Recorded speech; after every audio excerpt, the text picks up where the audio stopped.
जय हिंद साथियों, हम गंभीर सिंह जो आपको हमेशा समय समय से मैसेज देते रहते हैं और आप ही सब लोगों का प्रेम और आशीर्वाद हमें समय समय से मिलता रहता है।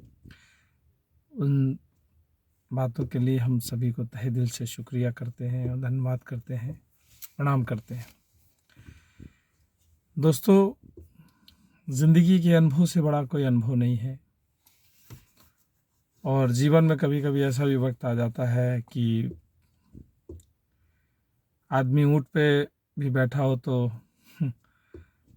समझ रहे हो, तो कुत्ता चूमा ले जाता है, एक कहावत है। या ये कहें कि ज़िंदगी में ऐसा वक्त आता है कि अपने सारे के सारे एंगेस्ट हो जाते हैं जो तुम्हारे बहुत खास होते हैं, जिन्हें तुम अपना बहुत खास समझते थे। लेकिन विश्वास मानिए, आज के समय और आज की परिवेश और आज की दुर्दशा समझो या अपडेट समझो, जो भी समझो, मेरे पास जितना दिमाग है परमेश्वर ने दिया, मैं उसके अकॉर्डिंग बोल रहा हूँ कि सारे लोगों को अपेक्षा से मोहब्बत बनी रहती है। बिना अपेक्षा के कोई किसी को नहीं मानता है और ये धीरे धीरे मुझे साफ होने लगा है इस उम्र पे। मैं ईश्वर का शुक्रगुजार हूँ कि उन्होंने मेरी कड़ी एक प्रकार से मिक्सिंग में डाल के जो मथाई चल रही है, उस मक्खन को निकालने के लिए परमेश्वर ने बहुत मदद की है, जिससे कि लगभग ऊपर आ गए हम सब लोग। इतने हमारे रिश्ते नाते, चाहे वो चाचा हों, सगे हमारे, चाहे बुआ हों, चाहे हमारे भाई हों, इवन हमारे माँ बाप तो फिर माशाअल्लाह हैं। संसार नहीं जानता, हम जानते हैं। अब सारी चीज़ें तो हम नहीं कह सकते, लेकिन माँ बाप के बारे में अगर हम ऐसा बोलेंगे तो सब कहेंगे बहुत गंदा आदमी है, दुनिया को अच्छी बातें दिखाता, अपने माँ बाप का सम्मान नहीं करता। तो माँ बाप का सम्मान मैं करता हूँ, दिल से करता हूँ, मानता हूँ, लेकिन कुछ उनके विचार हैं और कुछ उनकी जो आदतें हैं, हरकतें हैं, उनको मैं बिल्कुल पसंद नहीं करता हूँ और उसके लिए मैं जीवन भर लड़ता रहूँगा, कहता रहूँगा। और अगर उसके ज़रिए अगर किसी को बुरा लगता है तो एक बार नहीं 10 बार लग जाए। तो रही बात, तो ये तो माँ बाप, परिवार और घर की भैया। अब कहानियाँ यहाँ भी आ चुकी है कि जब आपकी औलाद बड़ी होती है और औलाद आपकी बात ना माने और बच्चे आपकी बात ना माने और जो चीज़ आप समझाएं उनको अच्छाई के लिए वो बुरी लगने लगे, तो बस फिर वक्त ये कहता है कि भाई साहब, अब हमको चुप रहने की ज़रूरत है वहाँ पे, और या तो फिर वहाँ से ट्रांसफ़र करा के दूर नौकरी करने की ज़रूरत है। लोग बाग बोलते हैं कि घर परिवार के पास रहना बहुत अच्छी बात है, सब मेरे हिसाब से गलत है। आज ये लेटेस्ट अपडेट है। पहले थोड़ा माया मोह थी यार, परिवार है, घर है, बच्चे हैं। अब नहीं, अब इच्छा नहीं होती है, क्योंकि प्रेम का जानवर भूखा होता है। प्रेम पत्नी, अच्छा हाँ, एक चीज़ बता, पत्नी जो है वो हमें बड़ी प्यारी है और सारे संसार में पत्नी ही है जिसका हम सम्मान करते हैं और वो हमको बहुत प्यार करती है। लेकिन अब माया मोह में और दुनियादारी के धर्म संकटों में ये मामला ऐसा फंस गया, क्योंकि घर से शुरू हुआ, वो संस्कार, वो देख रेख हमारे बच्चों में भी घुस गए, बच्चों में घुस गए तो अब बच्चे वो बाहर निकल गए। खैर, ये होता है, बचपन में बिना मांगे मिलता है प्यार, जवानी में कमाना पड़ता है और बुढ़ापे में मांगना पड़ता है। तो किसी की ये कोटेशन मुझे याद आ गई। तो खैर, कोई दोस्त नहीं, जिंदगी इसी को कहते हैं, कोई वो नहीं यहाँ सब, लेकिन है सब अकेला अकेला। मेरे साथियों, जिनके पास दौलत है, बहुत सारी दौलत है, जो वास्तव में उनके पास मालूम नहीं कितनी है, उनसे हाथ जोड़ मेरा निवेदन है कि जो आसपास आपके लोग ऐसे जिनको सच में अब ज़रूरत है, उनको सब बांट दो।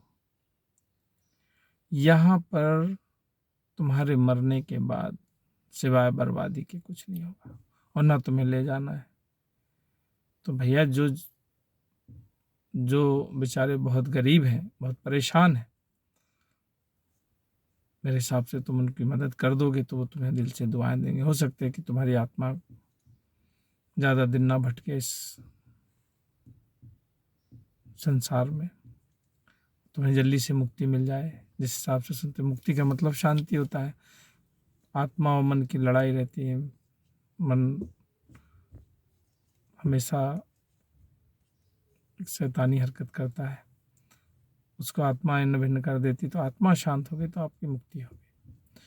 तो मेरा यही मैसेज है साथियों, ज़िंदगी के इस पड़ाव पे ऐसा महसूस कर रहा हूँ मैं, और अच्छा है समय समय से जो महसूस कर रहा हूँ मैं आपको अपडेट कर रहा हूँ कि आप थोड़ा सा अगर ऊपर बढ़ते हैं, थोड़ा सा 2 पैसे कमाते हैं, तो सारे लोगों को आप आँखों में खटकने लगते हैं और सारे लोगों को आप दुश्मन हो जाते हैं, बिना किसी रीज़न के, बिना किसी कारण के।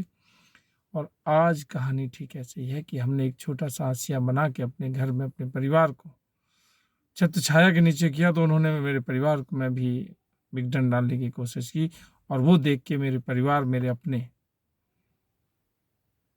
भी नाराज हो गए, इसलिए कि हमने वो गलती कर दी जो नहीं करनी चाहिए।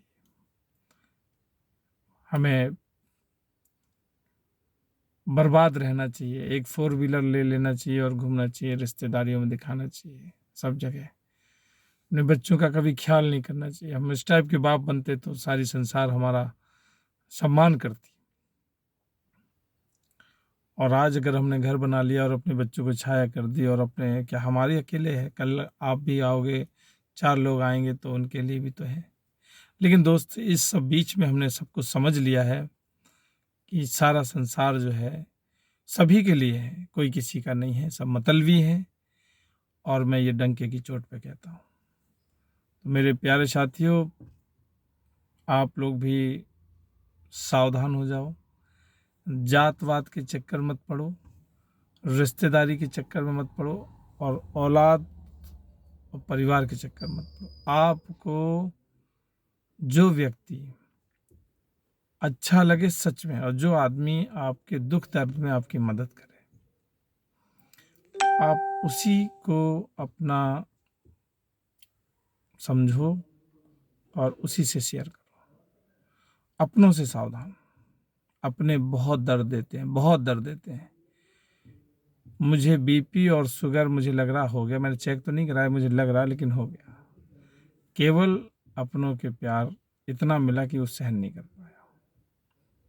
और मिल रहा है तो बहुत अच्छा भी लग रहा है, एक प्रकार से बुरा नहीं। थोड़ा सा मायूस तो हो रहा है मन की, यार पैसा होगा, दौलत होगा, लेकिन अपनों को खर्च करने के लिए नहीं होगा। ठीक है, लोगों का परिवार के परिवार मर जाते हैं, क्या वो जिंदा नहीं रहते हैं? तो कोई ऐसा नहीं है, संसार में सब अपना अपना नसीब और अपना अपना कर्म और अपने अपने तरीके से लिखवा के लाए हैं, और हमें अपने आप को देखने की ज़रूरत है। तो थैंक यू मेरे साथियों, इस मैसेज के साथ, आज प्यारे से मैसेज के साथ आप लोग ज़रूर इस पर चिंतन करिएगा, विश्लेषण करिएगा मन में, कि कभी कभी जो ऐसे वक्त आते हैं उनके लिए भी हमें बोलना पड़ता है। तो वो ये वक्त है हमारे पास, मैंने इस पर बोला है, कोशिश की, आप समझदार हैं और मुझे पूरा विश्वास है कि आप, मैं शब्द वो नहीं बोल पा रहा हूँ, मेरी उतनी डिक्शनरी मजबूत नहीं है, लेकिन मेरे शब्द और मेरे चेहरे के हाव भाव से आप समझ जाएंगे कि वहाँ समझने की कोशिश करना कि हम क्या कहना चाह रहे हैं। थैंक यू, धन्यवाद। खुश रहें, अपने आप में मस्त रहें, और अपना ख्याल रखें, सुरक्षित रहें। थैंक यू, नमस्ते।